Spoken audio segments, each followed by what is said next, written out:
here at Finger Lakes Speed World, inside the Finger Lakes Mall, right outside the Bass Pro Shop, which is right over there. This mall is about as busy as it's been since, I think, this show last year. Driver of the Z28 with us right now. If you guys go way back in sprints and stuff like that, you know, Tom Fletcher started running sprints. Paradise had this sportsman sprint class that they had for a long time in the mid-90s. He's ridden four-cylinder mods. He did the ELS tour.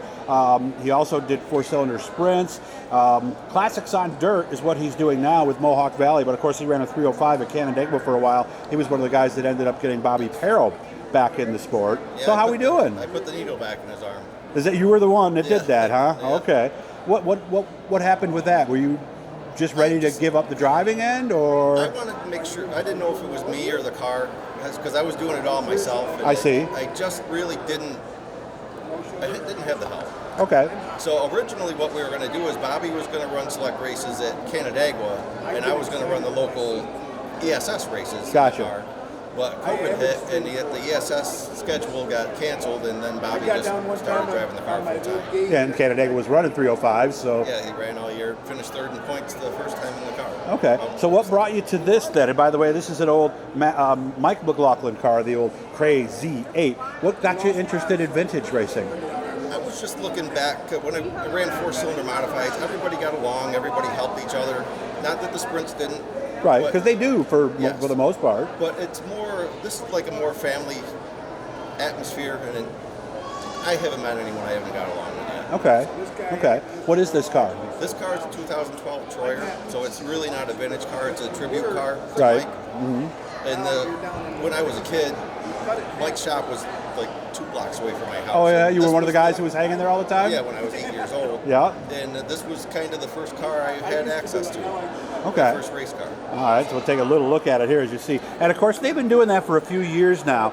And you know, I know there's different opinions on the old modifieds, because obviously this would be an older modified chassis. It wouldn't be like they were back in the day, but there are advantages to going this way, isn't there? There are. For me, it's a safety thing. I get that.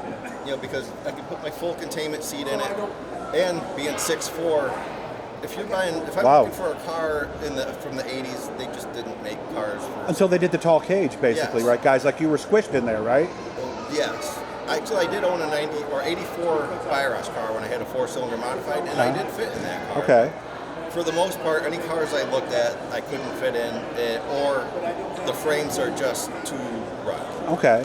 So how's it been running? How's the car doing? The car does great. Gary Tompkins set it up for me, and wherever I go, it works well. Yeah, so you just have to adjust staggering gears and you're set, right? Pretty much, yeah. Okay. Did you always know you were going to do a Mike McLaughlin tribute car? Was that what brought you to this, or? Originally, when I bought the car, I had a 74 Pinto. We were going to put a Pinto body on it. Okay. Lauren Lincoln was going to do it, but he just didn't have time to strip the Pinto out and I see. do it, so this was just quicker, and I was able to get on the track with it. Okay, all right. And obviously we're going to continue doing that because you are having fun, right? We're going to do that. We're going to put my four-cylinder modified back together. Really? Put the engine together for that. That's a 1983 Bushbacker car.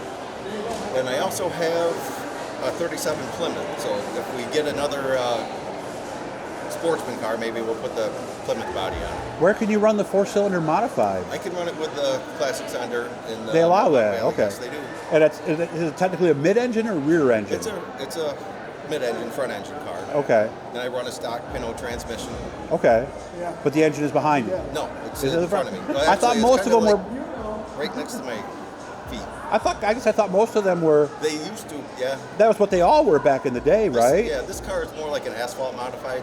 Okay, I see.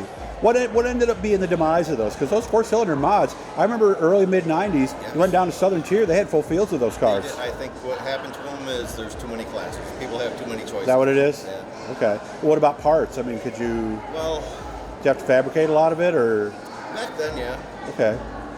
Yeah. So maybe the ease of buying a brake kit with bolts and everything just drove everybody this way, right? And I think some of the things they were doing, like they were running the Makuni motorcycle carburetors, and that may have scared people away. Why?